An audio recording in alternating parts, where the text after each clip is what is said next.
Racing-Leagues.com with Steve O'Connor and Troy Allen.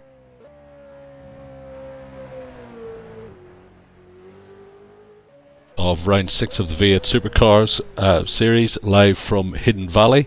Alongside me we've got my host, co-host Troy Allen, and special guest with us today, the reigning V8 Supercars champion Rob Herbert.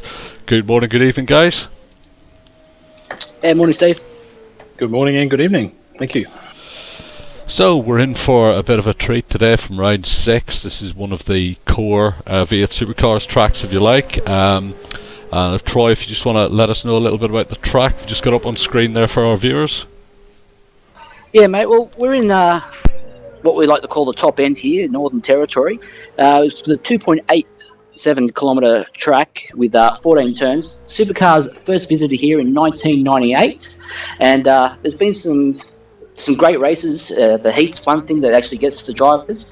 That's one thing the guys are going to have to watch out for is the heat, and the current lap record was set by Rick Kelly in a Nissan Altima last year. Actually, in the last meeting, it was a 106.8659.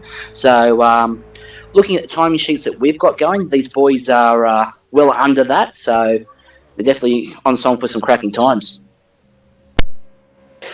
Basically, the idea of Hidden Valley is if to get a good run out of the final turn 14, to give you a chance to make a move up the inside into one. Now, if you can't get the car in the right position, you might have a chance into 5. If not there, then 6. Other than that, they're probably really your only 3-4 places where you can make a move. The rest of it, it's very fast, very flowing, and you don't have a lot of room for error. Would you agree with that one there, Rob? I would, yeah. There's really a lot of the track. There's really only one line.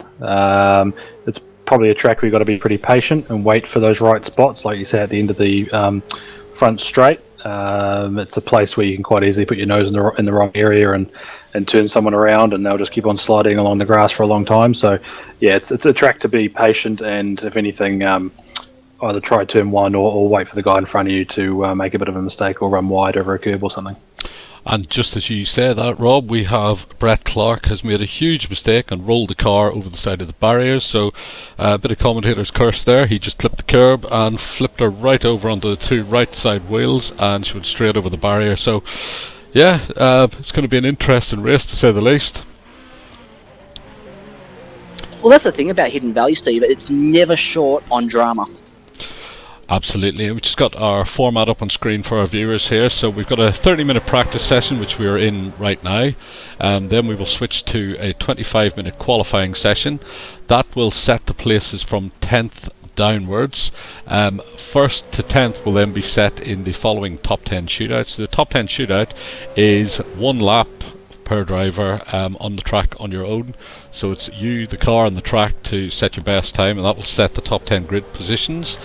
Then we have 2 races. The first of our races is a 28 lap where you can use either the hard or the soft tyres, and there is no need for a compulsory pit stop, but you may stop if you need to, and I believe Rob will cover that shortly. Race 2 is a 52 laps with a reverse grid, and the reverse grid is set from the results of race 1, so the winner of race 1 will start last for race 2, which adds that little bit extra dimension. Race 2, there is a compulsory pit stop which must be taken between lap 5 and 52, and both tyre compounds must be used. So Rob, if we just move over to you for our talking points, just let you run through some strategy and issues for the viewers. Yeah, no worries at all. So you want me to sort of kick it off, chat about the top 10 a bit? Tyre choice for race 1, race 2 fuel number, and the strategy for 2. No worries.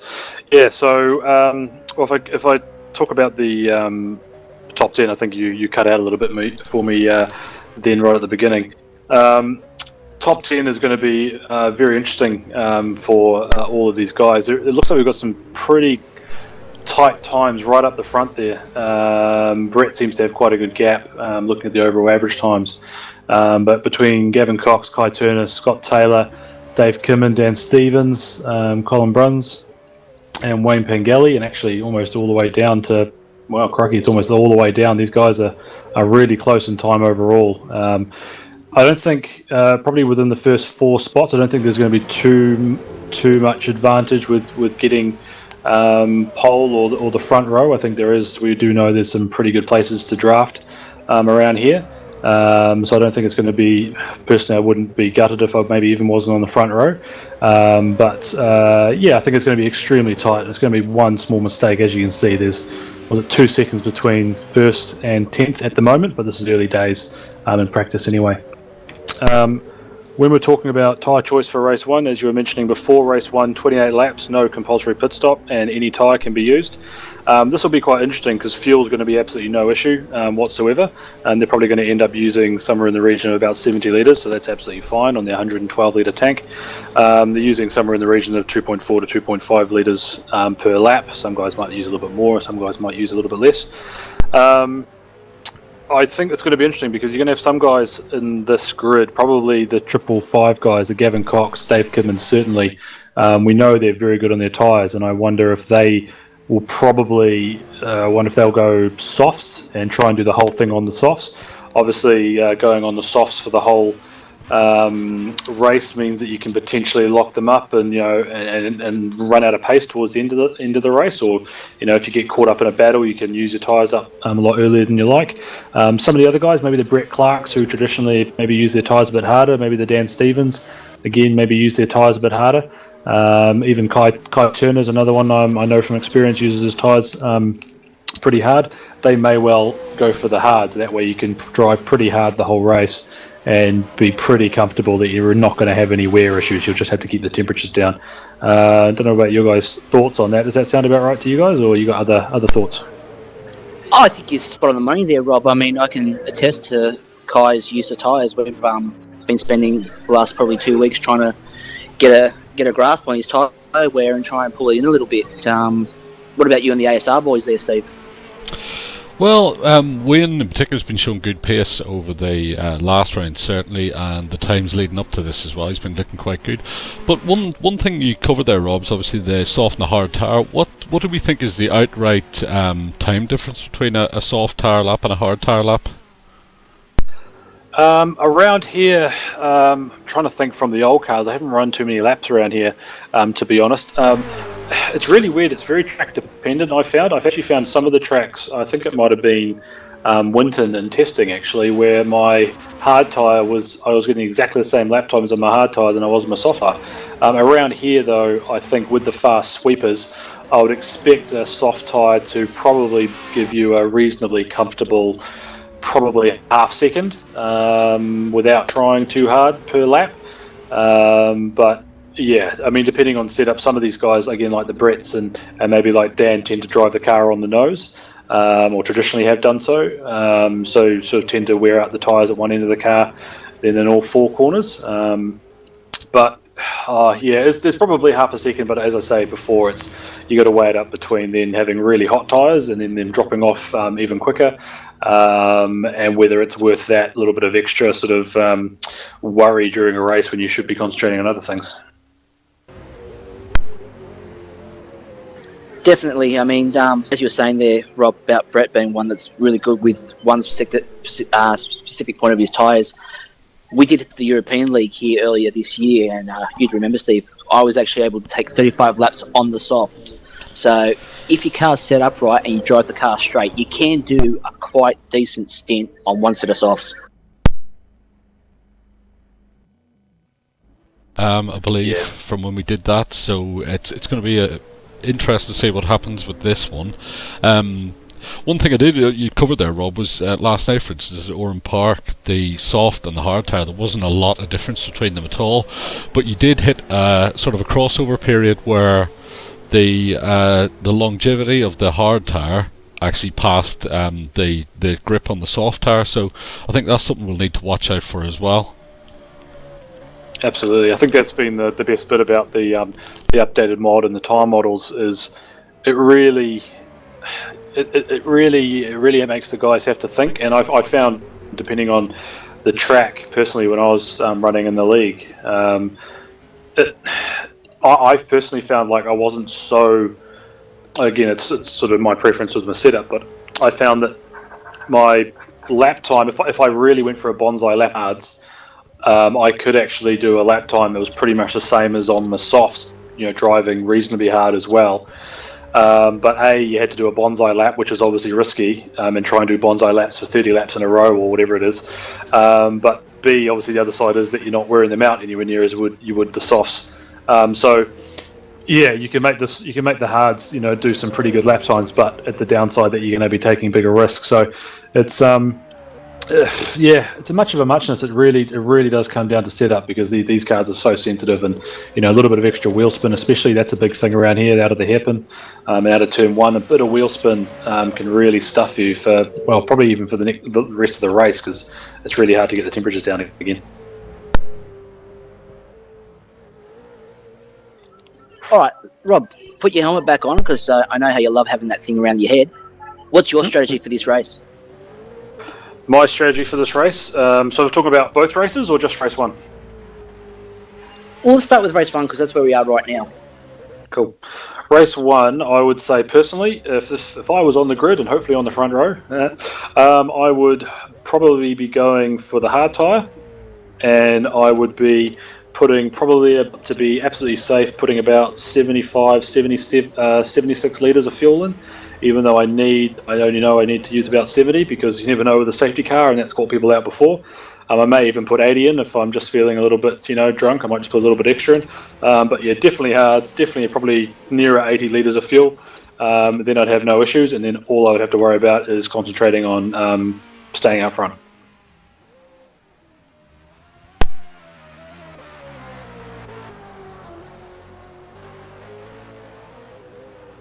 The hairpin at the end of the straight.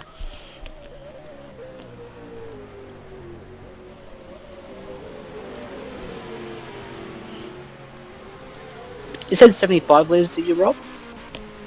Yeah, I would go sort of anywhere between 75 and 80 litres. I think I would go to be safe, because it should take about 70 litres to get through this race. Race one. Yeah, well, just on my guys' fuel burn, it's about 2.5 a lap, so I've got about 75 litres for the distance, 28 laps, so I'm also sort of told them to throw probably 85 to give them that sort of 4 laps leeway on safety car. Yeah, always put the leeway in there. I think if you guys learnt that early on with a few of the safety cars, because they can go on for a long time. I think one thing that's interesting, and knowing from going through the field and spending quite a bit of time in the series, is the difference in fuel burn between a lot of the guys. It is quite fascinating. You can be seemingly driving pretty conservatively and maybe braking early, but the other guys using maybe up to half a litre less per lap. And that's really interesting how that actually ends up happening. Some guys just sort of either coast a bit more than you do, or they brake a bit earlier and coast the car through, and they might have a very similar lap time, but it's quite interesting, the different fuel burn. So, some guys may end up putting 70 litres, some guys might end up putting 90 litres, who knows. I think actually, before break off there, I think one thing also which is quite interesting I've noticed with these cars is sometimes having more fuel depending on the track actually can make the car feel even better. So I know some tracks like Bathurst, some guys actually run more fuel during the race than they need because it settles the car down. I don't know if it would have a huge difference around here. There aren't too many sort of crazy fast sweepers and things like that, but it's another thing to bear in mind on some tracks. More fuel can make you faster.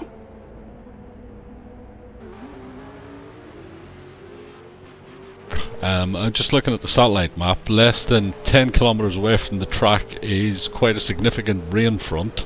If the rain arrives, it's obviously going to cause some issues for the drivers.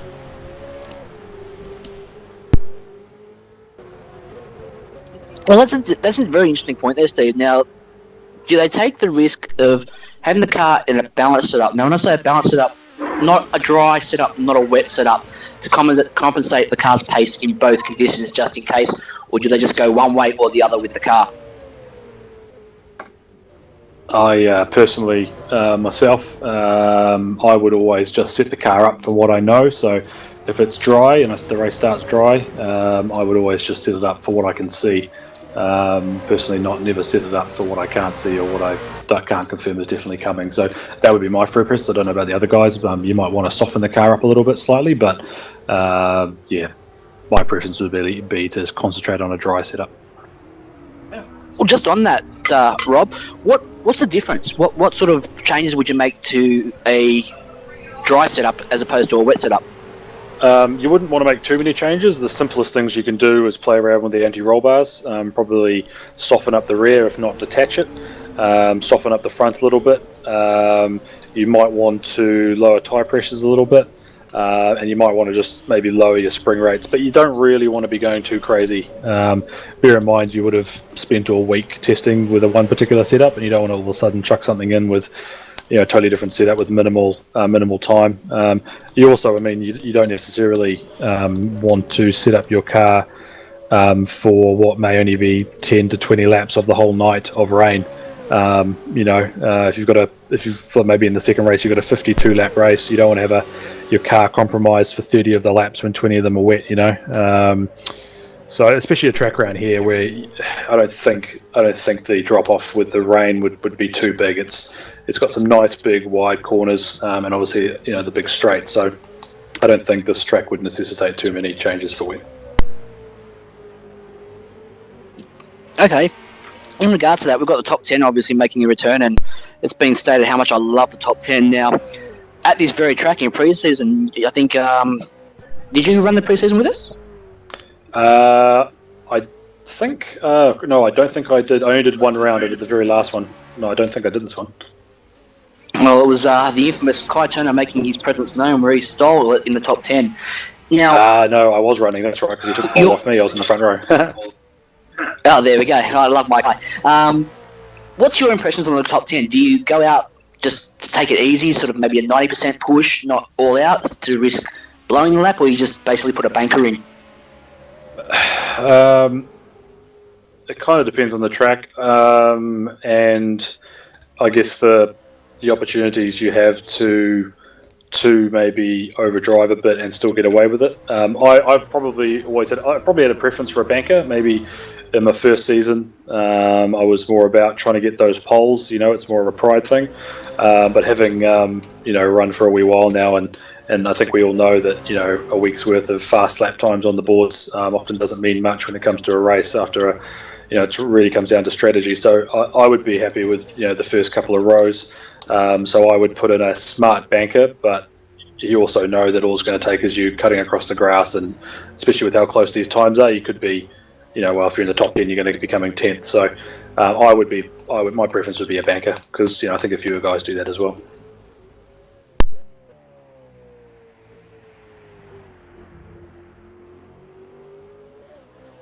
Roy? Yes, Steve. Yeah, are you getting me? Because you're chopping me up like a kipper here. Mate, it seems to be we're having the same problem, where you're only getting halfway in. Same. Okay, give me a second.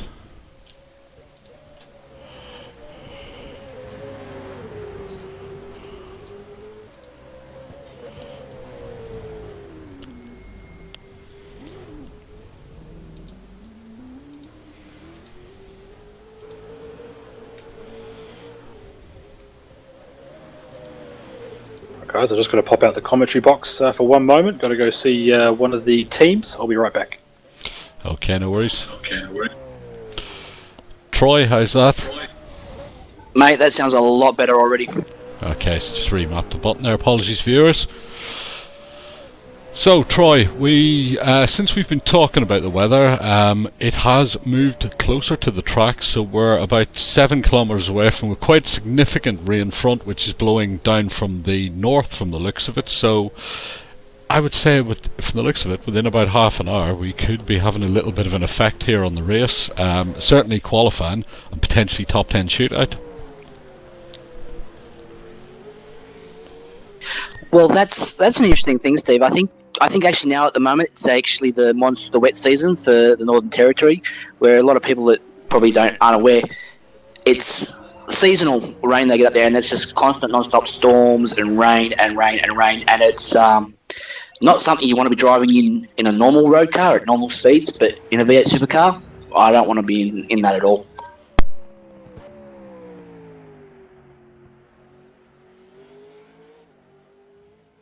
If it hits qualifying, you definitely want to get out there and get your banker in, or create a bit of a strange top 10 shootout, to say the least.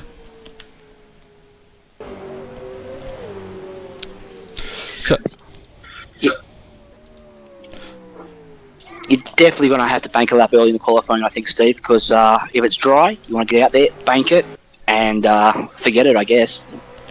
Okay, so from my recommendations, I would say we've got about 8 minutes left of the practice, and then we should be into qualifying. So on a 104.144 is Team GRC's Brett Clark from Kai Turner, 0.112 seconds further back.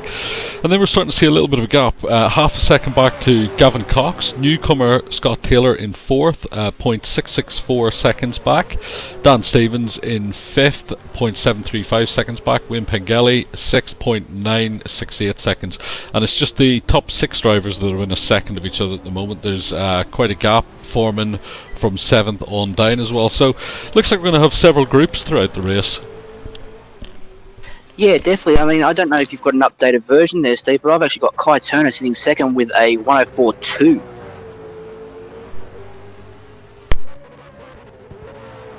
I'm back, guys, and I see that too. Yeah, Kai Turner's right on Brett's tail at the moment. So, Troy, you're his team manager. Something we've always talked about with Kai is his tyre management. Is that something you're actively working on as a team? As we speak, Steve, I'm trying and tune the car on the run and try and get that tyre management under control, because at the moment I'm not confident in that there's tyres lasting.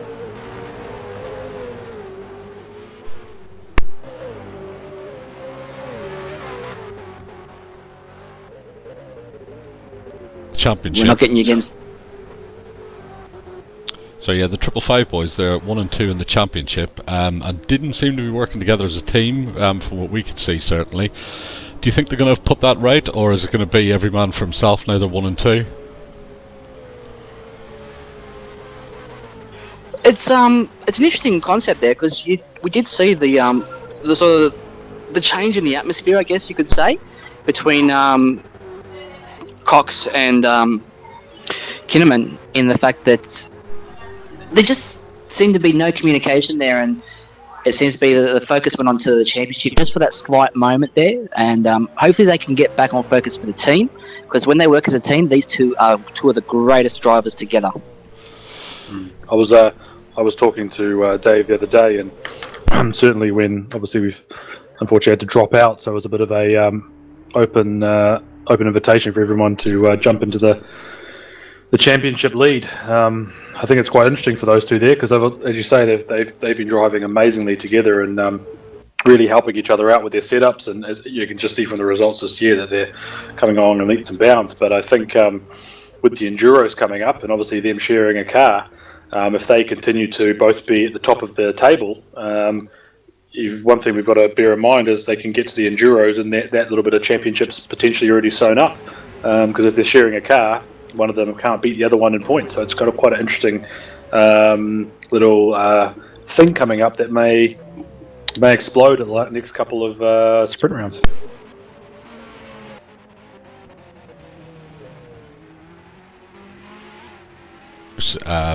But let's see what happens as we get closer. If they're very close in points, maybe they'll want to split and have a go for the championship themselves. Otherwise, that'll be it sewn up between the two of them. But then that leaves the interesting concept. Dan Stevens is sitting 3rd in the points, and I believe that you will be jumping back in the car hopefully for the Enduros. That is the plan. I'm going to be picking up all my gear and moving to Dan's house for those evenings, and we will run the Enduros. I'll be the old Stephen Richards, so I'll come in and save the day hopefully, and we'll have a great victory, great mini victories to end the season. My aim, obviously, left them in the lurgy with the having to pull out because of my issues, has meant that our constructors season is a bit gone. But if I can do anything, I love Enduros. I know I'm quick at the Enduro tracks we have coming up, especially Bathurst. So yeah, if I can really help Dan with his points and the fact that major points are on offer, and perhaps if Gavin and Dave keep tripping over each other and Dan can keep his nose clean and doesn't have a teammate taking points off him, then on the run up to those races, then who knows what could happen. He's a bit of a dark horse. Well, absolutely. I think he's still well in it. These two can fight it out amongst themselves for the next few rounds. Dan's just got to stay in touch and distance, and then you two have just got to knock out 3 wins with the double points on offer as well. And it could be all sewn up for Dan by the end of the season at this rate. That's exactly right. He's coming along in leaps and bounds. He loves his Mercedes. He's really happy to be back in his Mercedes. He's got his new paint job on. He's all looking pretty fresh. And he's got a bit of a renewed bit of vigour now that he's the main man in the team now. It's all about him. So I'm trying to help him as much as I can, but it's all about him, and he's taking to it like a duck to water. Just quickly on the Enduros there, anyone that was involved with the league early on this season will know that you decided to turn up one weekend with a Nissan and no setup, no tuning. We'll just go out there and throw out a lazy 203. So Bathurst really is obviously one of your loves. Oh, it is. I love over the top of the mountain. I love the track. The long tracks suit me. It's a track where I think taking big risks, especially up over the top of the mountain, really rewarding some serious lap time. We also know that it's a track that coming down through Skyline and that can do some serious damage if you're not careful. Just ask Chaz Mostert. But it's Bathurst in particular is a track I really like, and I just happen to also do particularly well there. And again, long track and a good car means obviously a pretty good lap time and a good chance to build out a nice buffer.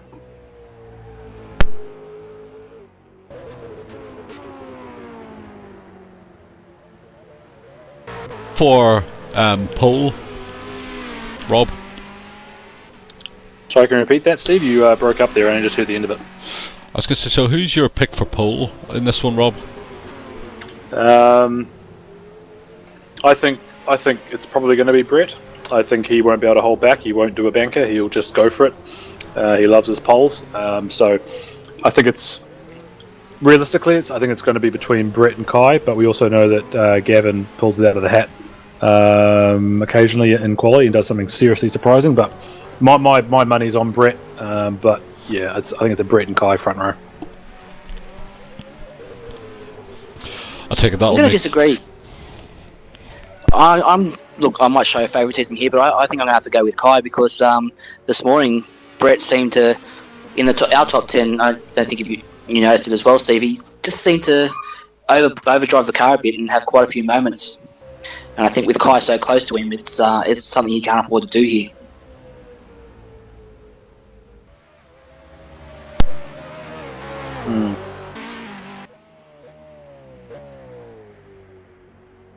Got a 104.144.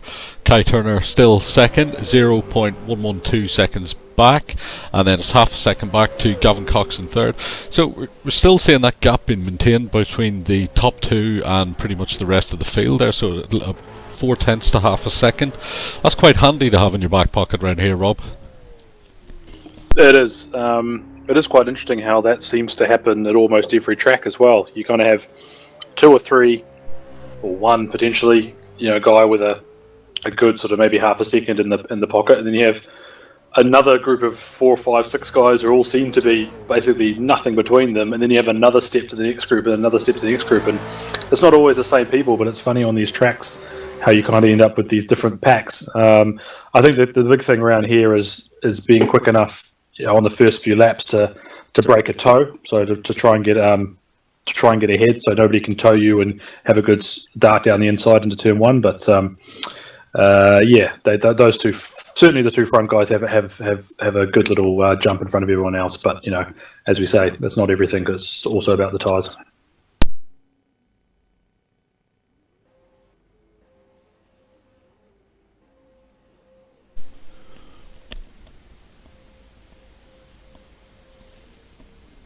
Yeah, Rob, I don't think you heard me there. Are the cars actually topping out at the end of the straight because of the diff on this track? Yeah, from my experience from testing a little while ago, they were hitting the rev limiter somewhere sort of maybe a few car lengths past the end of pit lane. So, yeah, they tend to hit the limiter quite early, which kind of makes drafting a little bit harder. You've kind of got to do your hard work quite early in the draft, but yeah, if I remember correctly, they were hitting the limiter reasonably early on, and obviously that's also affected majorly by how much rear wing you're running. Some guys have a lot of wing. I had a lot of rear wing on all the tracks I run at, just the way I like to have the car set up. But also the run you get onto the front straight obviously makes a big difference. pretty much everybody's hit the track straight away. It often makes me wonder sometimes, Troy, as to why some people don't just wait till most of the field gets out and then get a nice clear space and go yourself.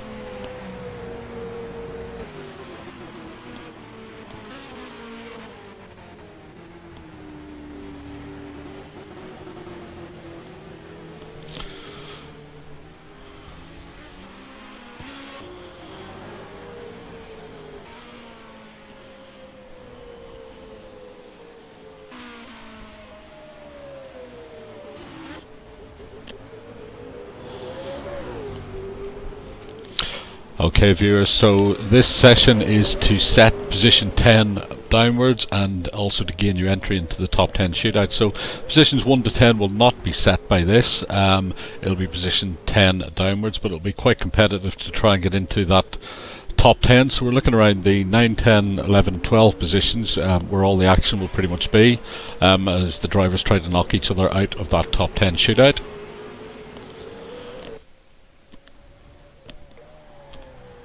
Steve, how's that weather looking? I shall just check now and see what we're looking like. It's definitely moving closer. We're potentially within about 6 to 7 kilometres away. It's moving in the direction of the track, and it's quite a significant weather front as well from the looks of it. That sounds pretty stationary, because if I remember correctly, you said it was about 7 k's away about 10 minutes ago, so it sounds like it might be a bit stationary in a holding pattern, do you think, Steve? Not from what I can see, Troy. I can see that it is actually moving. It's moved quite a distance towards the track in the last 10 to 15 minutes, so if it does come, it's going to be a big one. Well, you and I both know what happens when rain comes and V8 Supercars are thrown in the mix. Just remember Barber Motorsport. Yeah, it was a pretty awesome race as well. One of our round 1, was it, our pre-season? Yeah, it was. But, I'll tell you what, Barber is a one hell of a track, wouldn't you agree, Steve?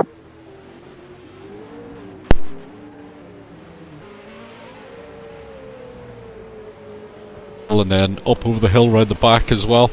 Certainly a track that we should be looking at making more use of. Hey guys, I'll just butt in there a bit. Looks like there might be a few little issues in the pits going on at the moment, with Matthew Mitz and Roger Clark and Scott Bainsworth. Look like they've got a few issues. They can't get out of their pits, just so you're aware. Okay, so that's probably too many cars, not enough pit garages for this track, but we do have... Yeah, looking at it now, they seem to be stuck right in the... Roger can't get out of his pit bay. There's just a big support beam in his way. I think the cars are unfortunately stuck in the wall. It's not ideal. Yeah, that's not a good start. I can see somebody reversing out the back of the pits, actually. I think that's Dan Stevens is going to their rescue. Okay, a little bit of a unique situation here. So, obviously the question you'll ask here is, what happens when a Ford meets a Mercedes? Yeah, we're just on camera now. We've got Dan trying to push them through the wall there. It doesn't look like it's having any effect. Or and Roger's free. Roger's free, so the Dan Stevens Mercedes has been used as a push car, and it appears to be working quite nicely. Now, if I'm Roger, I don't exit back into my pit bay. I go and do a lap and pit the car and get fresh rubber. Bank that lap. Oh, they've been spinning those rear tyres pretty hard trying to get out of that wall, so I think his rears are probably totally destroyed right now. Yeah. I think you'll be lucky to see 0% on them. Yep, off he goes. Oh, dear. On cue. Oh, and Matthew Mitz is out. So we're slowly getting there. That's a bit of a unique one with this track. Obviously, it's the first time we've ran so many cars around here. That's the problem, isn't it, Stephen? We're just too popular. Exactly. It's a nice problem to have for a change. It is. So we've got Roger who's just going to have to make it round, do a pit stop, get himself some new rubber on, and get out and see what he can make of this.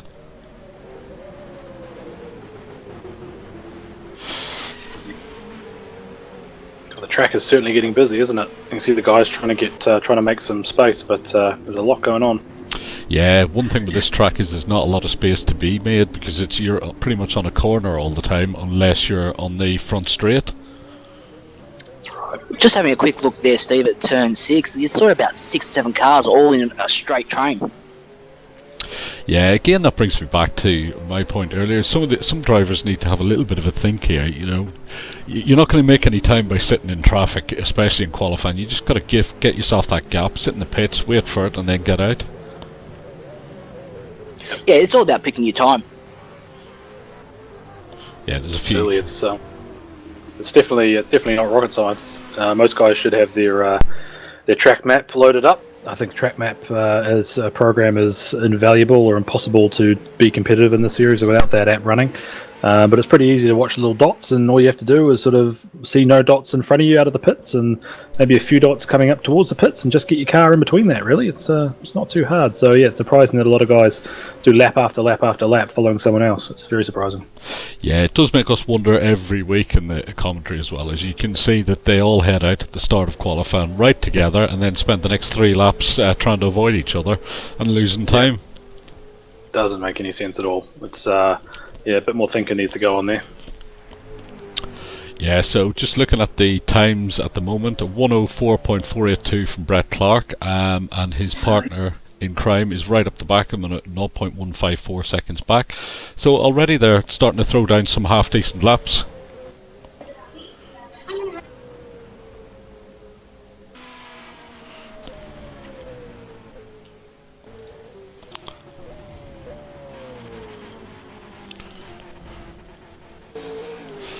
So we got a newcomer as well. I've just noticed Scott Taylor seems to be running right up the front as well with the normal fast guys as well. So it's good to see somebody new stepping in and throwing down some decent times.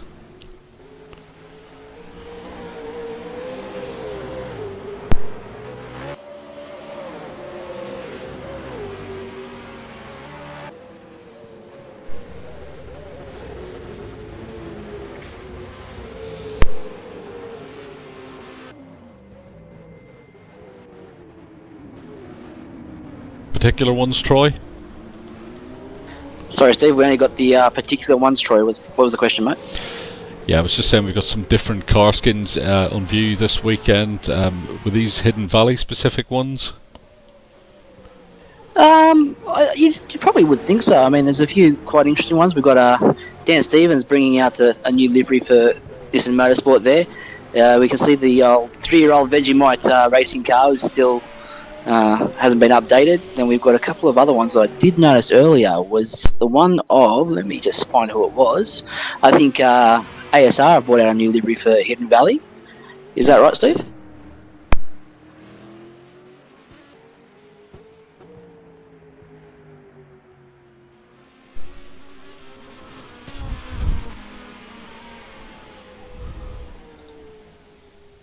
If we just have a quick look at the pit lane, you can see Dan Stevens is on, I guess, what you could call tow duty. Is he still trying to move people out? I think he's not going to get into the top 10 because he's going to spend too much time moving cars in and out of garages than actual banking a lap for himself. I think he's got one of them out now anyway, from the looks of it.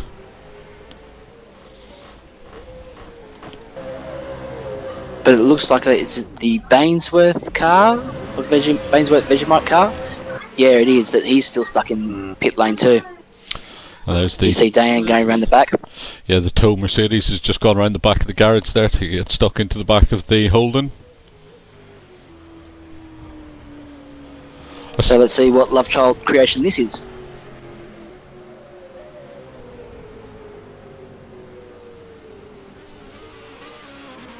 This is fascinating. It's out on track looking at the times. You got Brett Clark with a 104.4, Kai Turner 104.6, Scott Taylor 104.7, Gavin Cox 104.8, Dave Kimmin 105 flat, Wayne Pengilly 105.1, and Scott Bruns 105.2. I mean, top 7. Look at that. That's nothing between them. It's just such close qualifying so far, and still 50 minutes to go. Definitely. Well, if one thing, that's going to give us a very, very close race, which gives some good action for our viewers. Absolutely. It's going to make for a very interesting top 10 because just in that, probably that top 5, top 6, you can't afford to make a mistake on that lap, can you now, Rob? Not at all. As I was saying before, it's a bit of a hard one for them, I guess, because I was talking before about putting in a banker. But you'd have to be careful as well because all it's going to take for you is to maybe brake a little bit early into one, and maybe take it a bit easy through the last few sweepers. Maybe not cut over the curb, and you're going to lose a 2 or 3 tenths, and crikey, that could drop you 3 or 4 positions. So yeah, it's going to be very interesting actually. With Brett Clark rolling his car again to turn 1. Mate, can we do an alcohol test on you? On me? I think it's more like Brett needs the alcohol test, eh? Looks Too like many cups of tea, that's my problem. Yeah. It looks like that Vegemite car is going to be stuck, although Dan's having another go trying to move it out. Has Dan banked a lap yet? No. No, Dan has not done 1 lap. I would encourage actually Dan, unfortunately, to go out and do a lap, and then maybe someone else can take over who's done a few laps. I mean, I appreciate Dan's, leave no man behind army attitude, but there's a time and a place for it. Sometimes you got to call every man for himself. Yeah, let's see if we can give Dan a helping hand out there. Bruce, you got me? Got you, Steve. 13 minutes left. Yeah, Bruce, any chance that Brett would swap with Dan and push the cars out so Dan can get a lap in, because he's definitely going to be in the top 10? Okay. Okay, so just made contact with the stewards there. Asked Bruce to see if he could get Brett to do the pushing and let Dan out and have a lap. I think it's fair to say that Brett will be in the top 10 with that lap time. Yeah. Definitely. Okay, so we've just got the 555 teammates now running around together in qualifying. That's something as a team owner, team manager, that always terrifies me. You don't want your 2 cars together on the track in a qualifying session. If something happens to the car in front, you're going to damage the car behind or take away its lap time at the very least. Yes and no. I think it's a double-edged sword. Depends on the way you look at it. You can use the toe down the straight from your teammate and then swap it round. But as you said, you've got the chance of an incident in front taking them both out.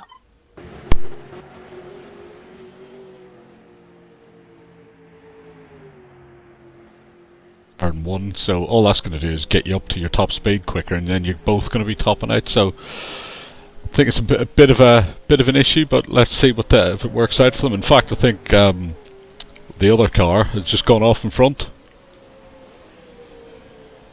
Yeah, that is the problem. Obviously, you are going to hit your top speed quicker, but in saying that, because you are accelerating quicker, it shortens your time spent in that sector. Yeah, I think it's risk management, isn't it? Does the overall outcome outweigh the potential risks? Here, I don't think so. Somewhere like Monza or something. Yep, definitely. Monza and Bathurst, I think, are probably the 2 tracks that, mainly for Conrod and Mount Straight, where you really want a good toe.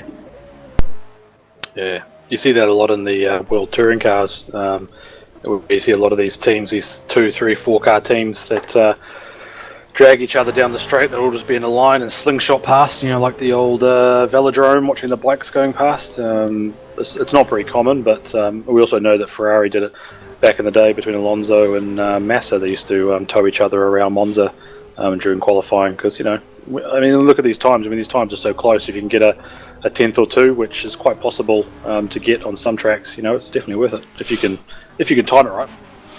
Yeah, that is true as well. And one thing there on the World Touring Cars this year, they've introduced something completely new to racing, which is where the 4 manufacturer cars go out together and they drag all 4 around for 2 or 3 laps, I believe it is, and the best time set actually gives them more manufacturers points.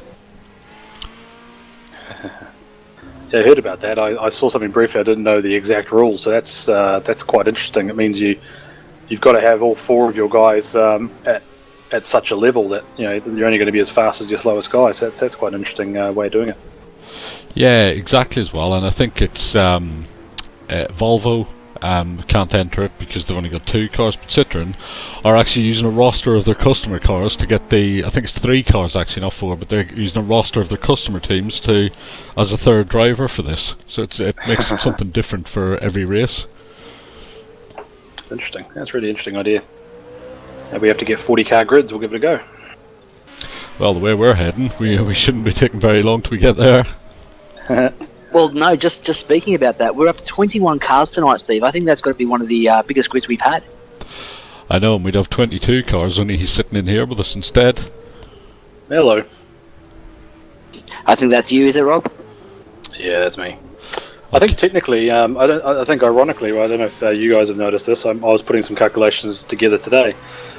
Technically, I think with all the points and how they've worked out and how they would have worked out, I'm actually still leading the championship as of right now. And you've missed 2 rounds? Yeah, when you think about it, I still have my 300 points from the round that we all knew I had to miss, so my average 300 points, plus the fact that I had a disconnect in the last round. So, I don't know about you guys, but if I'm adding everything together and working out some averages, sitting here drinking my cup of tea, I'm still leading the season.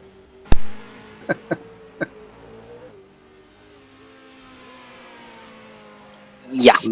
Back that, Not Rob. that any of it.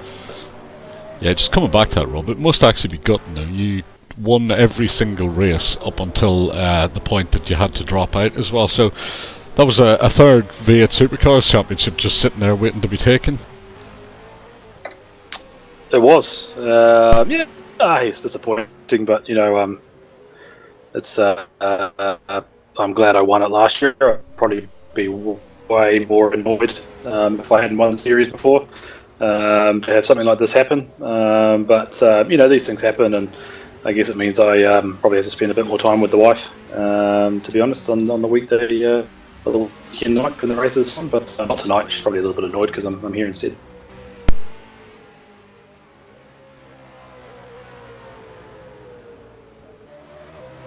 Real as well. We've seen some of the footage from that as well. So, how does that, for our viewers, how does the actual real racing compare with the sim racing? Are there some similarities? Does it translate across? Yes and no. I tend to get much more sweaty in a real car than I do here. It comes and goes. I think there are things that just can't be simulated. I think there are things that you don't get through a simulator is the smell and the G-forces in the back block to the experience. Obviously, it's just you're impossible to replicate. I think some things that really do help from running sim racing for a very long time and racing for a long time is spatial awareness. I think that's one thing. I don't know if you guys agree, but I very rarely would ever get involved with any accidents or knock anyone off. And I think being aware of when someone's alongside you and when you need to give that extra sort of couple of inches to get, or how close behind somebody when you're following through a corner. I think that stuff is probably the things that I've noticed that sort of translate or work in both areas the most. But I'd also, unfortunately, I drive a little 1963 Alfa, so it's all sort of a million miles away from Erebus E63. So there are other differences as well, obviously. But spatial awareness and sort of the G-forces and the noises and the smell, the big things.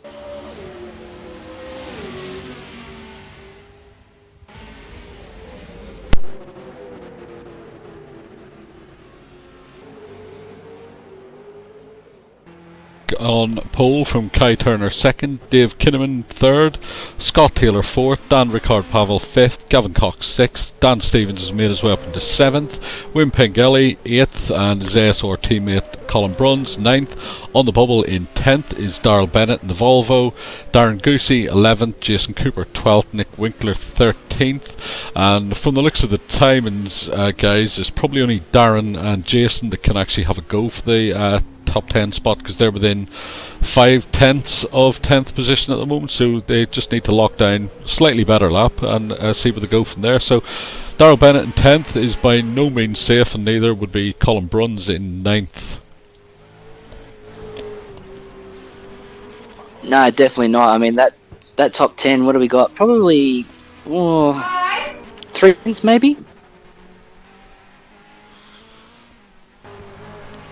I don't know about you, Troy, but one thing that's constantly disappointed me this year is the form of Ian Hannon in the Australian series.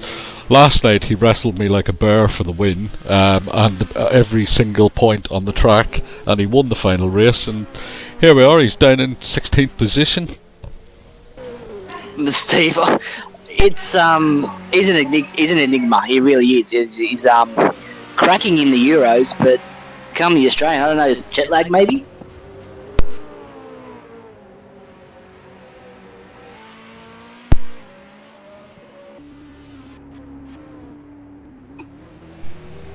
Yeah, it's got to be frustrating, ain't it? Well, like in the Europeans, I've struggled this season to keep up with him, and in the previous season was me and him battling for the top 10, so to speak. But this year in the Europeans, I think I've managed to maybe outplace him in, I think, 2 races, and that's about it.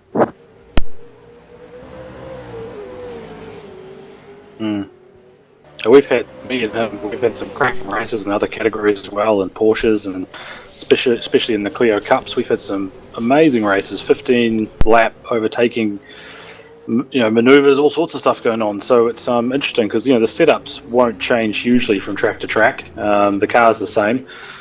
He knows his track well. So yeah, I'm not sure. You're not sure what's going on there, because as we say, all it's going to take is, I would expect him to be at least a second quicker than where he is now. So he should be verging on the top 10. But yeah, unfortunately, he's right the way down at 17th at the moment. Now, Steve, you've been a team manager in the past. Now, Ian being the team manager at GSC, does that put a bit of pressure on you, knowing that you're struggling at in a certain championship? Certainly it'll put pressure on you to a certain degree, but I think what will happen is he's actually, because he's doing so well in the European Series, it's probably offsetting any pressure, and potentially that's actually what's slowing him down as well, because he knows he's doing well in one series, and when he's not doing as well in the other one, he's probably not as worried or as stressed about it. Yeah, definitely. I see what you're saying there. Now, but with 2 minutes to go, we've had Gavin Cox jump Kite Turner and Scott Taylor both jump Kite Turner. We've got Gavin on a 104.5, and we've got Scott Taylor on a 104.62. So there's only 5 thousandths in it between Turner and Taylor. Absolutely, that's interesting to see that that's just happened as well. They found some significant time, probably the rubber's going down as well, which is going to help a little bit with that one. And our battle for the final place in the top 10 shootout doesn't look like it's going anywhere. Nothing's happened in the last few laps around that.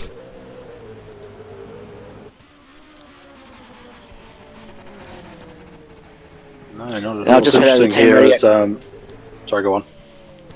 So I just heard over the team radio communication with Darren Goosey. He's been told to cool off the tyres and give it one red hot crack in the last minute.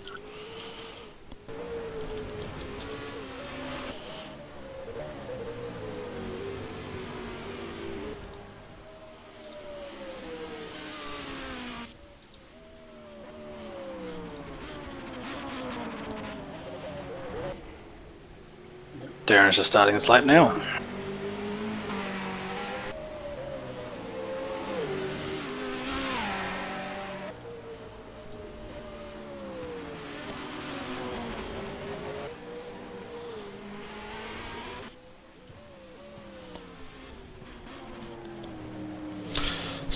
So just taking another quick look at the weather, it's definitely moving closer. It's almost like a pincer movement moving in on the centre of the track as well. So let's see how much it moves in the next half hour, so we'll know for sure whether we're going to have any rain affecting this. Is that half an hour? Is that your official prediction?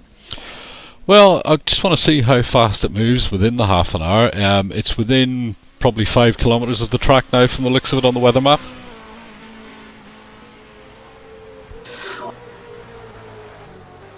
Oh, and quality's finished by the looks of it.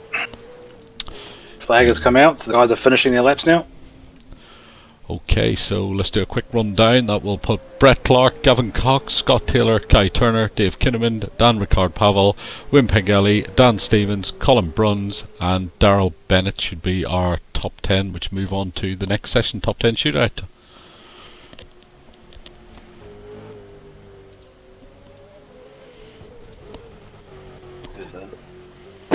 Now, my favourite part of the day.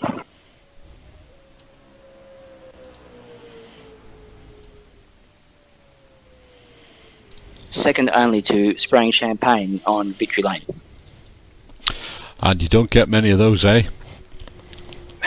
Hey, steady on from you. We had one until that race that we shall not talk about. Which race? Yeah, that race. Excellent. So that is our first qualifying session out of the way now. So we'll just bring everybody up the results here on the screen. So as you can see, Brett Clark in pole position from this one, Gavin Cox, Scott Taylor, Kai Turner, Dave Kinnaman, Dan Ricard-Pavel, Wim Pengelly, Dan Stevens, Colin Bruns 9th, and the cut-off point Daryl Bennett in 10th, so they will move forward to the next session. 11th we have Darren Goosey, Jason Cooper 12th, Chris McCall 13th, Nick Winkler 14th, Matthew Mitz 15th, Mark Turner 16th, Ian Hannon 17th, Norman Clark 18th, Steve Hawkins 19th, Roger Clark 20th, and Scott Bainsworth, who didn't get to run, is 21st. So, fast and furious qualifying session there, guys. It was, wasn't it? It's I can't believe that looking at these times, what we got the top 10 covered by under a second, 0.869, I think it is. That's incredible. And Gavin, as I sort of said at the beginning, he's a bit of a dark horse there, and it's going to be interesting to see with this top 10 if, with Kai being dropped down to 4th at the moment, with Dave Kimman snapping on his heels, what the strategy going to be. Is it going to be the banker, or is it going to be all out? I think there's going to be some serious tyre smoke, some serious locking, and some serious front tyre wear in the next 20 minutes. It's I can say now that Kai's was a banker for his, but I think with the top 5 in the state that they're in right now, you can't afford a banker. You're going to have to go for glory, I think. What do you think, Steve?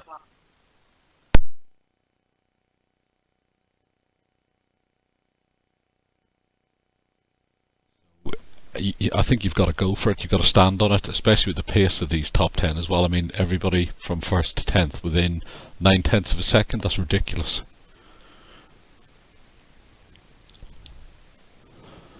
So we're just getting set up for the top 10 shootout now. So the first car that rolls down to the line should be Daryl Bennett any second now.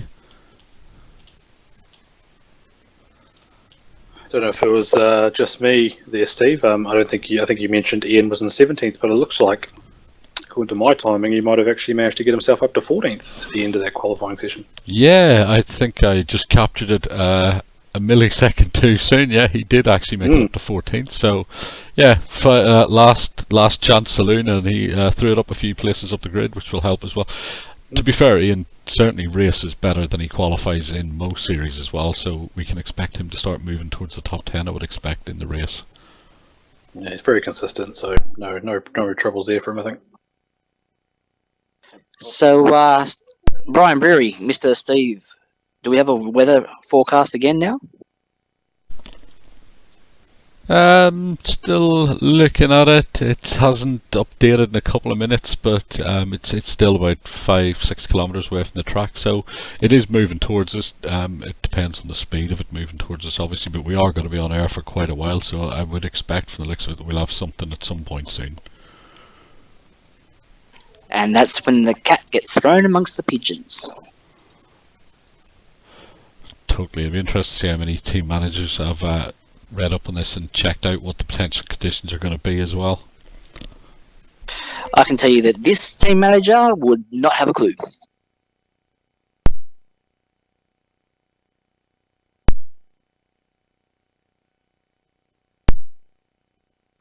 And as I say that, my team manager is now busily, frantically Googling all relevant information. Excellent. That should be interesting to see if you go the wrong way completely for a change. It'd be for a change, wouldn't it, Steve? Just a bit. So while we're waiting on qualifying to get started, we've got some new graphics with all of the cars, a bit of a spotter's guide there if you like. So just keep an eye on this, viewers. These are the cars that we'll be talking about.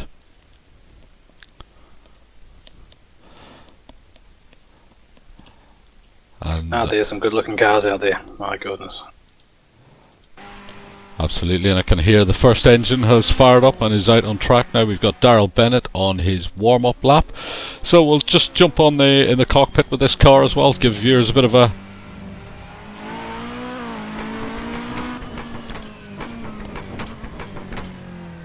so he's just coming around the top end of the circuit now.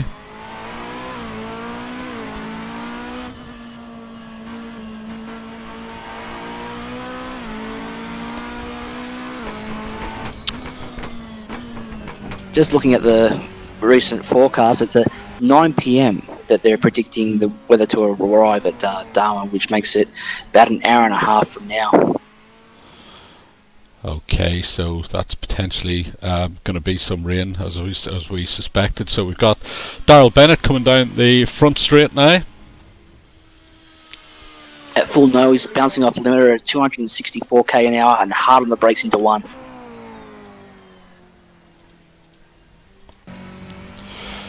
Yes, just coming back round turn 1, heading towards the little right-left chicane, and then the tight right-hander which takes you up to the top of the circuit.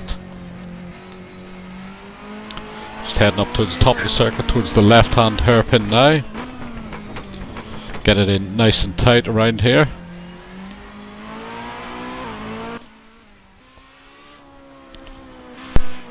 He's very late on the throttle application, so I don't know if that car's got the drive that he's really after.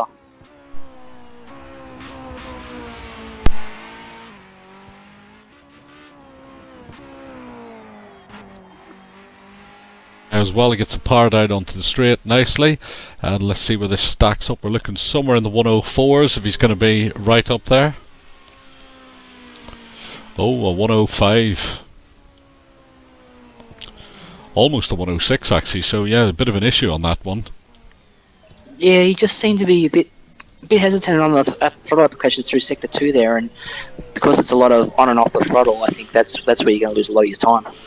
Okay, Rob, stick your helmet on. We're on board with Colin Bruns now coming down the home straight, so talk us around this lap.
And a 105.336 there for Colin.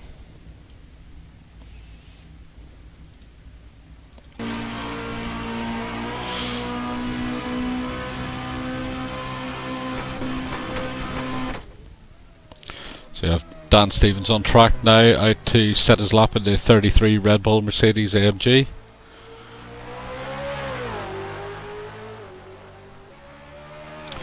Interesting to say that the times are in the 105s, guys, for the first couple of drivers anyway. Yeah, look, the 105s are that's your bottom end of your grid, and yeah. Yeah, well, they all were in the 104s in qualifying, so is this just the pressure of the top 10, or are they just playing it safe at the bottom half of the top 10? It's definitely the pressure. I think a lot of these guys are probably feeling it. I know that myself personally in the top 10, that that one lap pressure, you really feel it, and you're trying to maximise your braking while not out braking yourself at the same time.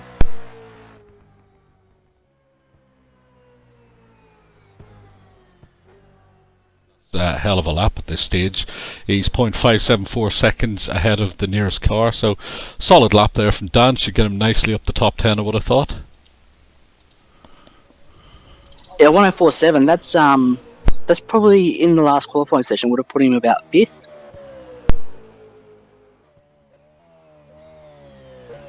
Triple 2 ASR Rockstar car on his lap now, coming around through turn 1. And I think he's still feeling the effects from the celebrations from Winton, his first race win.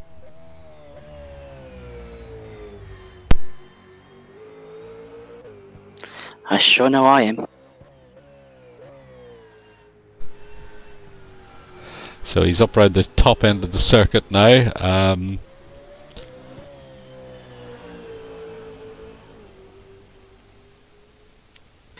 21.7 for a second sector, so it's probably smack bang on for 105 at this stage, I think. Okay, let's see, he's nice and tight around the final corner. Good drive off that onto the straight. We'll be coming across the line any second now, so we'll see where he stacks up against the 3 that have already ran. Just call me Nostradamus. Yep, and that's a 105.360 to put him into second position at this stage. So on track in the Vegemite racing car, we now have Dan Ricard Pavel starting his lap, heading towards turn 1. Troy, do you want to talk us around this lap? Yeah, definitely. Now, I'll jump on board with him just so we can get a bird's eye view of it. Now, he's coming out of 1 there. It's good to get on the power early. Through a slight kink there, right 2. You want to try and straighten this 3-4 section for hard on the brakes into 5. Probably grab a little bit of curb there just to get the car up. You can use that outer curb to straighten it if you're sliding. Short shift, hard on the brakes, probably back to first gear, whereas Dan's using second, which is probably better drive. Flat out here, quick third, probably jump off the throttle. Some like to brake to settle the nose. Back on it hard, short shift into 4th, nail it down here 5th. Hard on the brakes, turn in probably 3rd, maybe 2nd if you want some extra bite. Now the key here is to not grab too much curb because you want to straight line it 14 and get on the power as early as you can and as hard as you can to maximise your speed down this front straight, and that's a 1 minute lap around Hidden Valley. In fact, a 104.8. That's a cracking time. Dave Kinnaman on track in the number 55 Shell Helix Racing Ford Falcon FGX. Let's see where Dave can put this car. Little bit of oversteer through turn 1 there.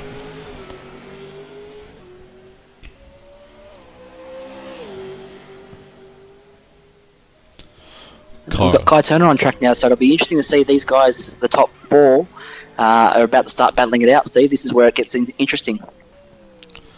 Okay, so Dave's just coming around the top end of the circuit now on his lap and heading towards the tricky chicane sections and onto the home straight. So you're through this right-hander as well, get as much power down as possible. Up here on the brakes, try and hook it into the left. He's done that very nicely there without upsetting the car. Keep it left, run over the curb on the right, and then turn in for the final corner and power down and onto the straight.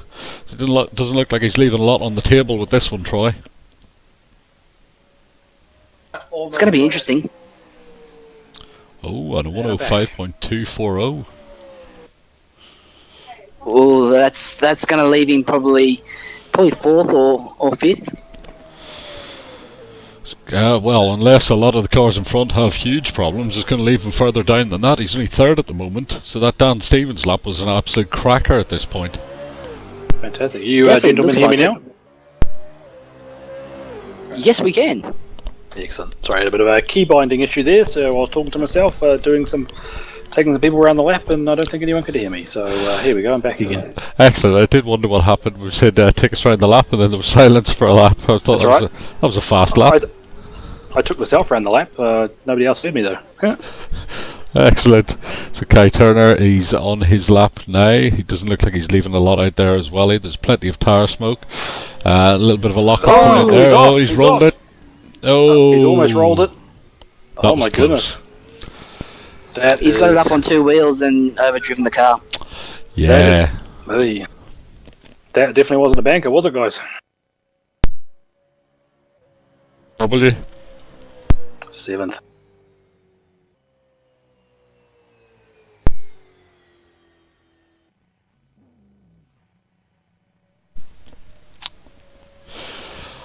And we have one of our new guys on track now, Scott Taylor. We haven't had much of a chance to get to know this guy yet or anything about him, but he's certainly got some pace on display today. So let's see how he handles his very first top 10 shootouts. He's round turn 1. Rob, want to take it? Yeah, so he's going to keep trying to keep it straight through here. I personally stay off the curbs going to this right-hander here. He seems to be really clean. He's maybe taken the apex a bit wide there, missed it a little bit, but still nice and clean. Hard on the brakes again, want to get the nose across right into the apex. The cars all feel a bit clunky through here, probably leave it in second. Fly down to the sweeper, probably a little bit of a light lift. He's touched the brakes there, get the nose down. Power it up, get the car all the way to the right-hand side over the hill there, and throw it into the left, up over the curb. So he stayed off the curb there a little bit. This is looking very nice and clean though. See how he gets it onto the front straight. Does it go nice and wide? Yep, used all the track there. Done a really nice job. So let's see what this comes out to be. This is going to be really interesting. Bit of smoke coming out of the car too. 1045. That's a cracking lap. That puts the pressure on Brett Clark now. Well, Gavin Cox is first. He should be starting his lap right now.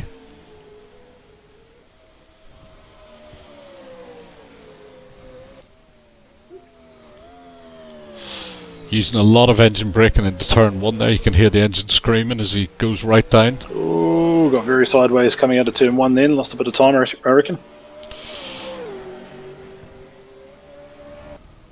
As you say, using a particularly large amount of engine braking than I've noticed with anyone else. I have noticed that with Brett as well. Seems to be using a lot more engine braking than anyone else. The car seems to be taken at this point. Mm.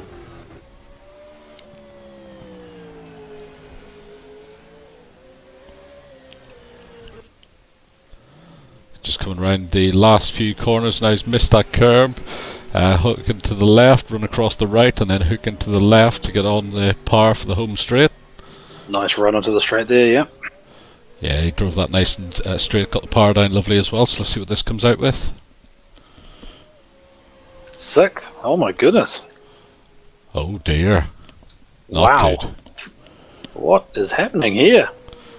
Okay, so we've got Brett Clark on track now. We'll follow him from the cockpit. Very good into 1 there. Very, very tidy. Very good out of 1 as well. Very clean.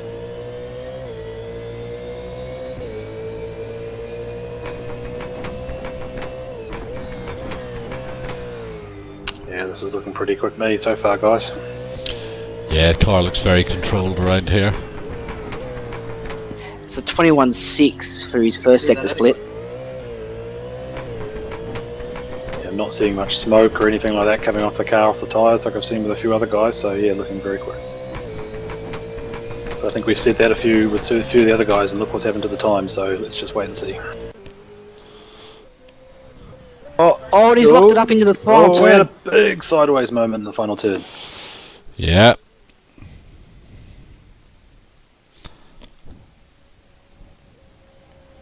Ooh.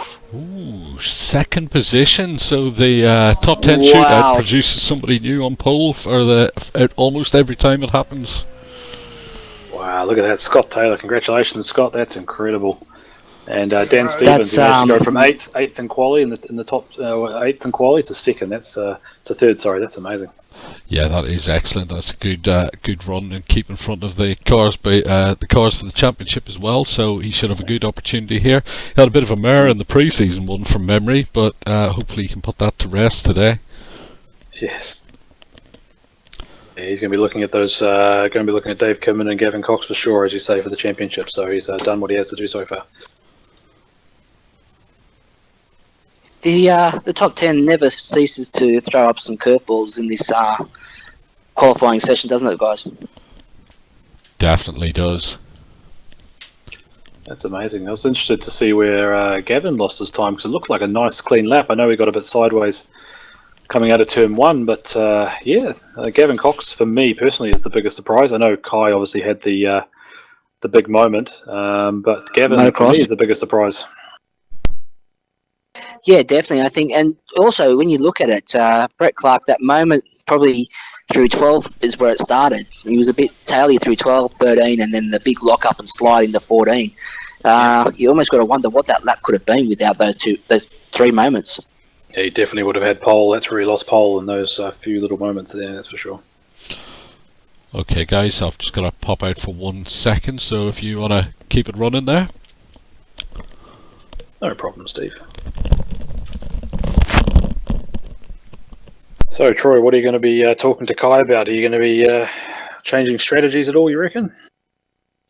I think our strategy is pretty much set. We'll just run it as we do, and I'm really trying to get into his head about tyre management at this point in time, and trying to keep those tyres at a manageable temp and not overdrive the car. And I think that's the biggest problem. He gets himself in a battle, he then starts overdriving the car and not thinking about the back end of the battle, which is the back end of the race, and when he's possibly going to need tyres the most, which he suffered with at Winton in race 1 that cost him a podium. Race 2, I think it cost him a higher podium result, and race 3 probably even cost him the win because he overdrove the car again. Yes, it's going to be frustrating from down there in 10th when we know he's got the car speed. Just obviously couldn't put it together in the top 10, so it's going to be difficult because as you can see, there's a lot of quick cars. In that top 10, there's nothing between them, so it's not like you can just have a bit of a cakewalk and do like a reverse grid style slice through the pack here. It's going to be very interesting and going to be quite a measured drive to make sure you don't overcook those tyres.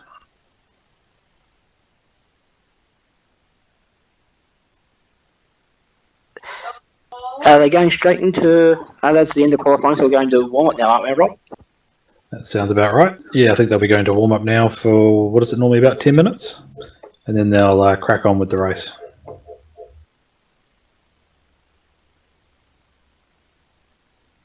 And I wonder if there are a few other strategies changing now.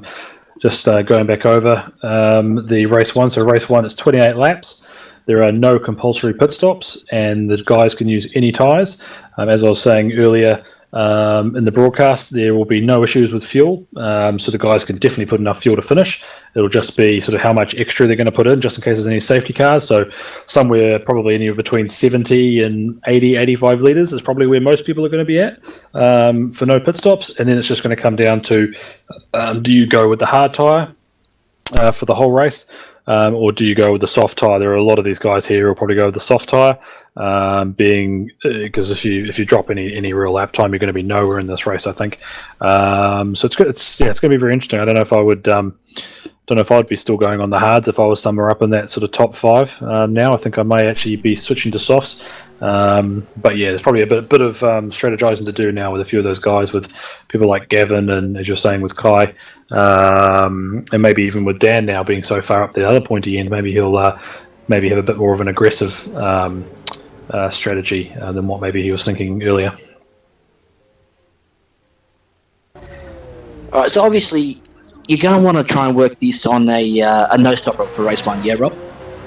Absolutely, yeah, it's a no-brainer. You have to do a no-stopper. If you have to stop in a race this short, you're going to be absolutely nowhere. So yeah, no stopper. In saying that, do you think you can do a no-stopper on the softs, or do you just get the hard compound out of the way? Personally, I would always be on the side of caution. If you were going for, if you're in a good position and you really wanted to bag good points, like if you're a Dan Stevens, I would probably say go on the hards. I think the cars are so close that I think people are going to struggle to overtake each other anyway. So I would probably go on the hards so it basically means that there's one less thing you really have to worry about. You don't have to be managing your tyres as much. But I can also understand there's a few of these guys. I think the 555 cars we know are very, very good on their tyres. So I think that it's pretty obvious they're going to go on the softs. I don't think they're going to have any issues. And I think both of those guys are going to be pretty aggressive as well. So, it's going to be quite fascinating. It's going to be interesting. We should be able to see. I'm pretty sure we can see from the colour of the tyres on the cars what sort of tyres are actually going to be running. So it should become pretty obvious on the starting grid for us. Yeah, definitely. I mean, obviously with the different coloured sidewalls of what people are going to run, but I think you're right there. I think you need to be running the softs if you're someone like Kai Turner, to try and make your way through the grid. But in saying that, do you start playing a bit of strategy and maybe minimise your damage in this race, knowing that the next race is a reverse grid and you get further up the grid? Well, that's the long game, isn't it? Yeah. Do you, if you're a Kai, and you may be looking at, you might not be having the ideal result. Do you, as you say, go for the long game, aim for some good banking, some good points, some maybe 4th, 5th, 6th, something like that, some good points. Because again, I think this pack is so close that I don't know if there's going to be any sort of wholesale gains to be made.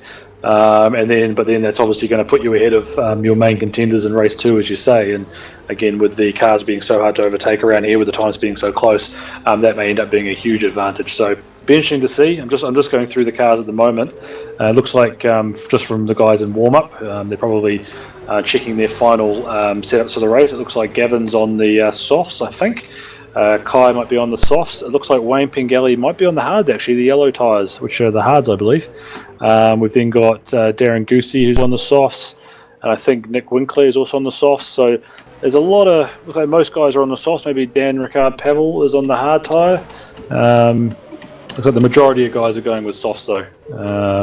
And I think the front runner so far well in the timing anyway, Wayne Pengelly's on the hards, but I will wait to see on the grid. We'll see exactly what's going on as we see the grid. Yeah, this is...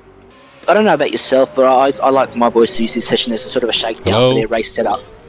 Hello? Oh, yes, Steve. Yeah, Troy, did you run the interviews? The interface? Interviews. No, we didn't get them down. I don't have the privileges to move them. Yes, you do. It wouldn't let me.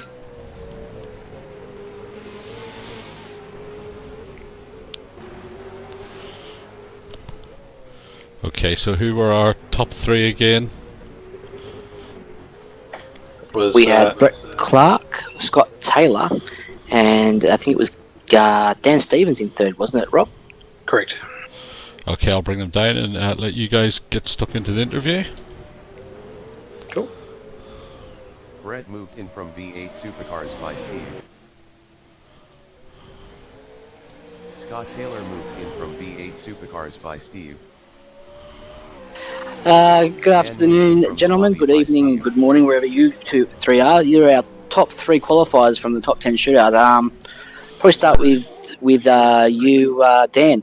Mate, last minute ditch there to put the car into the 10 and then to climb pretty steeply up the grid there to be in 3rd position. Yeah, I spent most of my time out the back of the pits helping other guys get out. But come shootout, I actually quite surprised myself bringing out that time. I was only expecting a low 105. Sensational. And Brett, mate, we noticed there in the back end, probably through 12, 13 and 14, the car seemed to get loose and then a big slide there into 14 probably cost you pole there. Yeah, I've lost probably 2/10, I think, in that last corner. I don't know what happened. I lost concentration and dropped it into 1st gear, and that made the arse end slide out. So it was forced error, unfortunately. Would you say it was probably the pressure of how close the top probably 4 or 5 cars actually were? No, I wouldn't say that. I think it's more a case of my mind's only thinking about trying to get up front and try and pull a lead for a couple of laps so that when I take my drive-through penalty, I can hopefully try and be far enough ahead of some of the guys to come out ahead of them. That's all it's really about. Okay, terrific. And Scotty, newcomer to the series, mate, you're coming and stolen everyone's glory here with a cracking time. I don't know about stolen. I think Brett might have given it to me on that last corner, but yeah, I wasn't expecting to be on the front row, that's for sure. Mate, take it as a stolen because Hidden Valley has thrown this up before in pre-season. We've had Kai Turner steal it from the infamous Rob Herbert. So, mate, take it while you can because this track does tend to deliver. Rob, anything you want to ask the boys? Well, firstly, I'm going to be incredibly biased and say well done, Dan. That was a sensational lap, one of the best laps I've ever seen in my entire life. Well done. Cheers, Rob. Thanks a lot, mate. Means a lot coming from you. Thanks, buddy. Brett, any sort of changes or any sort of different way of driving now you're on a different side of the track, or you're just going to attack full out and try and go for the win as normal? I don't know. It all depends. I've worked it out. It's about 25 seconds I'm going to lose with the drive-through. So, yeah, I'm just going to come out full attack and whatnot else. I blame you for that last corner slide, to be fair. I've had to dial my car in to be more oversteery to keep up with you. And now you're not racing anymore. Bow. And still beat you from beyond the grave. That's all good. And Scott, sensational lap there. It's a pity I'm not out there racing with you. You look like we'll have a great ding dong. So, yeah, congratulations on that. It's, we all know it's really hard to beat Brett. That's for sure. So well done. Cheers, mate. Just hope I can keep first. Yeah, keep it up.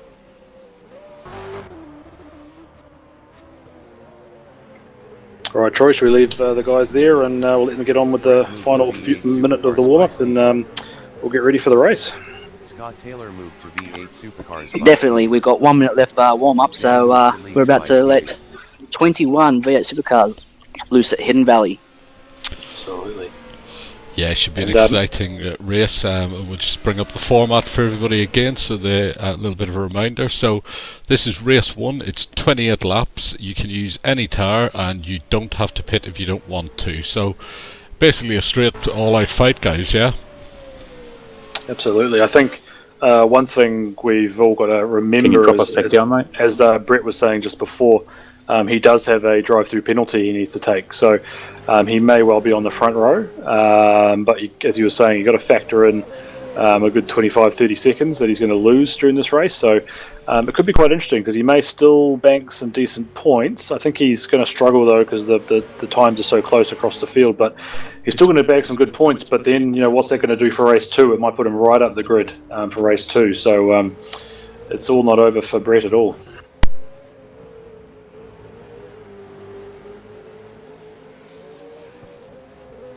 Traffic, whichever way he plays this, he's going to find himself in a bunch of traffic in both races potentially. So it'd be interesting to see how he actually deals with that this time and tries to get through, because as we well know, there's not a lot of places to pass around here. So it's all about patience and doing what you can with what you've got, isn't it, Rob?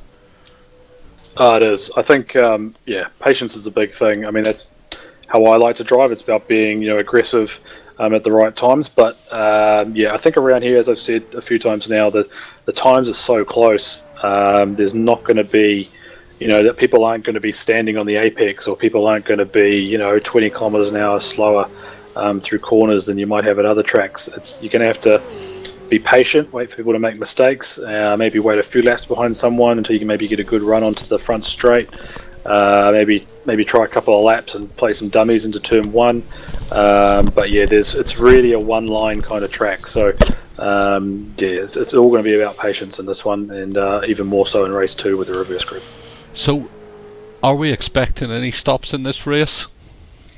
No way. It's no, there shouldn't be. If you did a pit stop in this race, you would be absolutely nowhere. So it would make absolutely no sense. If you're really struggling with tyres, put on the hards and just get on with it. You might be a little bit slower. Some guys, maybe won't be that much slower. But yeah, no, you have to do no pit stops in this one. It's a no-brainer.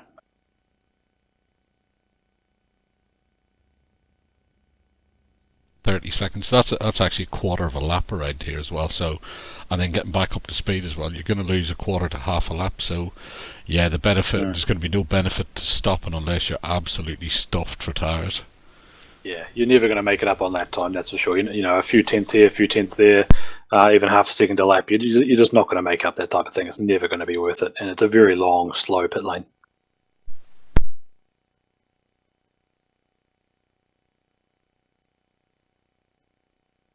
At Hidden Valley. This is round 6 of the FVR V8 Supercars series by Racing-Leagues.com, live from Hidden Valley.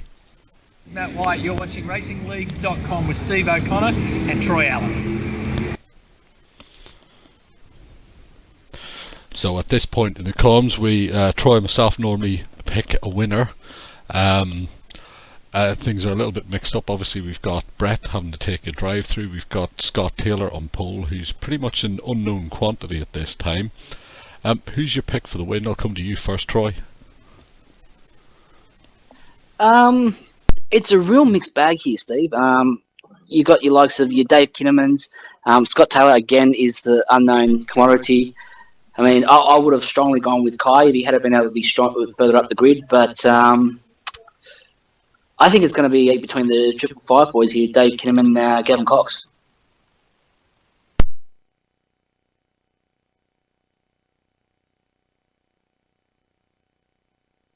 You got me, Rob? I do indeed. Yeah, who would your pick for the win be, Rob? For me, it's got to be Dan Stevens. I think, I mean, there's one variable here is there shouldn't be too much in the way of strategy. There's no pit stops, so I don't really know too much how well Scott Taylor does in his pit stops, but I think I'm putting Dan on this one. We know Brett's out of the running. Dave Kimman, unfortunately, seems to draw a bit of trouble, so it'll be interesting to see if he gets into a bit of a ding-dong with anybody. But Dan Stevens, I think he's going to have a measured drive. He's been here many times. He's my pick. Yeah, good pick there as well. And just to be different, I'm going to go with Scott Taylor. Obviously, he's on pole position. Don't know how he races. We haven't seen him before, but he's in a damn good position to convert. So I reckon it's going to be between Scott and Dan. That's right. It's going to be interesting to see how Brett's going to play this as well. If Brett gets a good run, I suspect Brett's going to attempt, being that he's got to go in the pits, I wonder if Brett's just going to attempt to scamper away and get as far up the road as he can, in which case that maybe Scott and Dan will be left to have a bit of a fight together. But yeah, it's going to be interesting to see what Brett ends up doing in this race with his damage limitation mode on.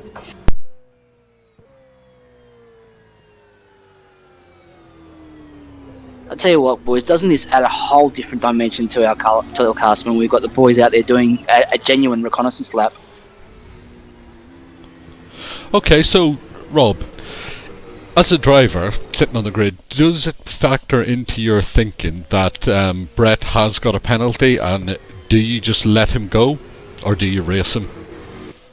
You let him go. There's no point racing him at all. I wouldn't even give it a thought. So if he wanted to charge into turn one or wanted to do something a bit bonsai and charge up the inside, I just let him go. There's no point racing somebody that you know in 28 laps is going to be nowhere near you.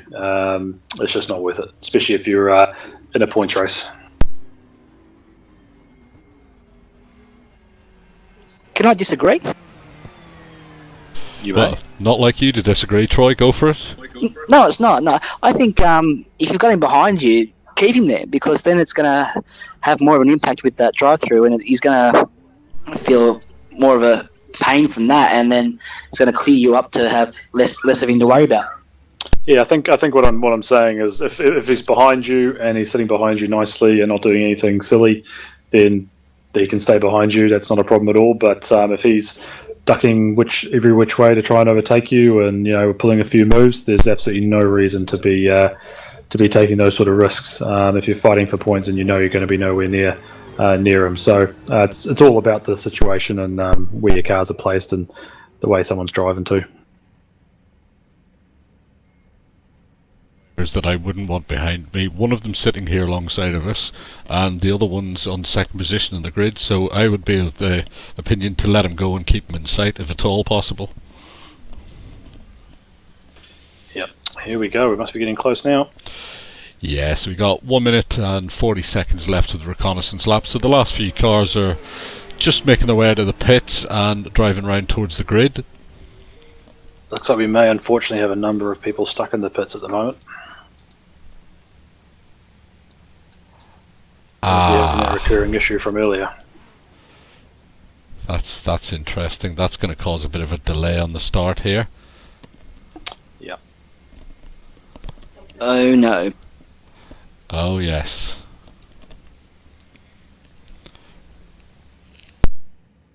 Actually, if I remember correctly, I think if they just don't make it out for the formation lap, they can just jump straight to track for the formation. I think it lap in will that put 30 them second. straight on the grid. Yeah, I think you're right. It'll put them straight on the grid, hopefully.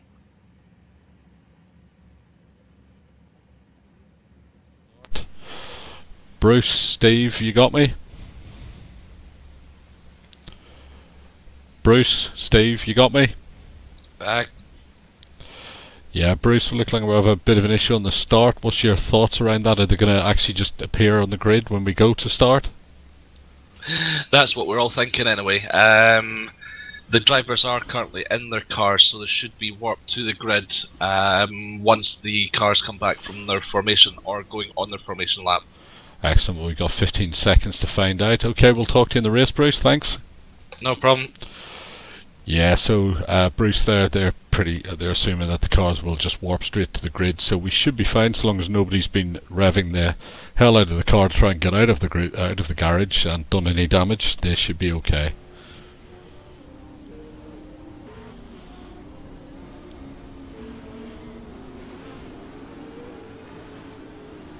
And from the looks of things, that hasn't actually happened, has it, guys? Or am I seeing things? No, I can still see everyone in their boxes. I think, if I remember correctly, from one of our other rounds, or one of our test rounds, fingers crossed, hopefully, when everyone lines up on the grid, ready to start the race, hopefully they're going to be ported over and put straight onto the grid. But fingers crossed, we'll see.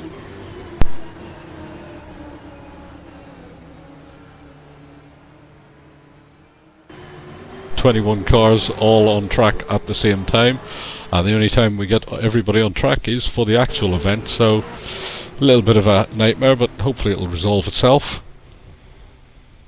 Actually quite lucky this doesn't happen in real life. It'd be quite disappointing to have my Alpha halfway through a wall of a pit, and that being the reason I couldn't race. That would be quite a bad day, really. I would imagine so, yeah. So the cars are just making their way around the top end of the circuit, heading towards the chicanes and the S's, and then round onto the grid, and hopefully everybody else will join up at that point, and we should be set for a cracking race. And I'm just noticing over the time we've been on air, the track temperature has actually dropped 6 degrees, so maybe that's indicative of the weather. Well, yeah, that's not a good sign. That's usually in Australia, that means storm approaching. Yeah, just looking at my satellite weather, it's staying relatively the same distance away, so unless there's a sudden gust, we should get at least race 1 out of the way without any interference, I would have thought. Look, just looking at the forecast for the rest of the evening, they're predicting only a 5% chance of rain. So, and if it is going to happen, it's going to be at 9 p.m. So, yeah. I think looking at the time relevant at the moment, I think it's about probably 45 minutes from now. There we go. Just making sure Scott was lined up. Here we go. Green. Yeah, great start from Scott. It's going to be an aborted race, this one. It is, isn't it?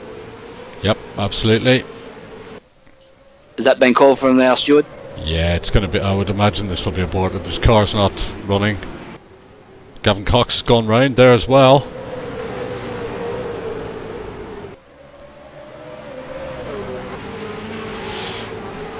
Yeah. Massive moment there for Pengelly.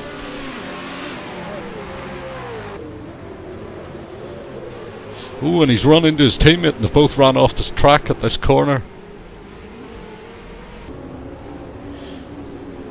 I think everybody's actually on track, aren't they? No, unfortunately there's still the guy stuck in the pits at the moment. Yeah, I think we'll have to abort this race. Let me just get the stewards. Bruce, you got me? Yeah, we've got 4 cars in the garages. Can we go chat with Bruce there, Steve? Bruce, you got me? Yeah, got you, Steve. We're going to abort? Yeah, we're going to abort. Abort and edit the file, so we'll have to wait on Dan to do that, won't we? Yeah, 1 second. Okay, viewers, just stick with us. We are actually going to abort, and we'll have to take the server down for a moment. So we will be back in roughly 10 minutes with you guys, so just stand by.